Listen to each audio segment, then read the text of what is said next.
And for me, you're at this amazing moment. One of the moments that I really love is when a spiritual tradition shifts geography and suddenly has to find a way to talk about itself and understand itself in completely new cultural terms.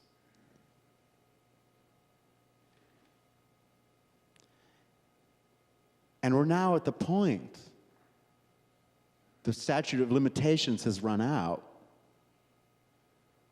where Mrs. Eddy's work no longer has to be understood in terms of New England. No longer has to be understood in terms of the 19th century. No longer has to be limited in time and place. But like Mozart or Shakespeare, has many, many, many infinite new lives in completely new contexts with completely different cultural understandings. Every single human being is infinite. And it's that plenitude and infinitude that we're engaging. Otherwise, it is the murderous gaze of you look at somebody, and as it says in the Bible, already the act of killing is in the look, it's in the eye. And the contrast is the gaze of love. The gaze of love is not the murderous gaze where you look at someone and feel superior to them. It's the gaze of love. We know the gaze of love from coming home after a very difficult day at work and feeling subhuman. And you come home exhausted, and the person you love looks at you with the gaze of love. And when the person of love, who you love, looks at you with a gaze of love and looks at you and says, "You are the most beautiful being in the world,"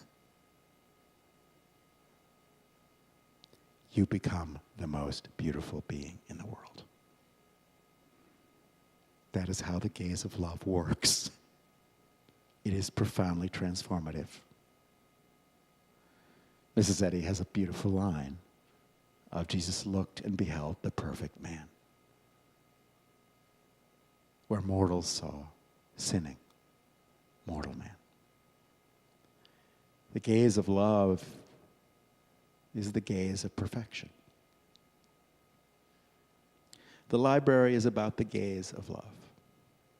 It's about learning to read people, history, events, and the most difficult closed book of all, our own hearts. Learning to read. Learning to read our hearts and learning to read someone else's heart. And what we need to create is deep listening space. Deep, deep listening space. Of course, that is the radical part of Mrs. Eddy's vision, is the divine ear is not an auditory nerve. It's deep listening.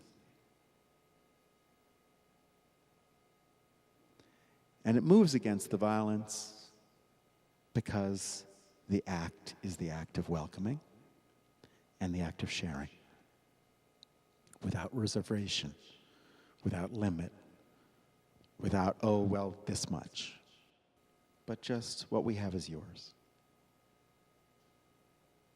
Please, you're welcome.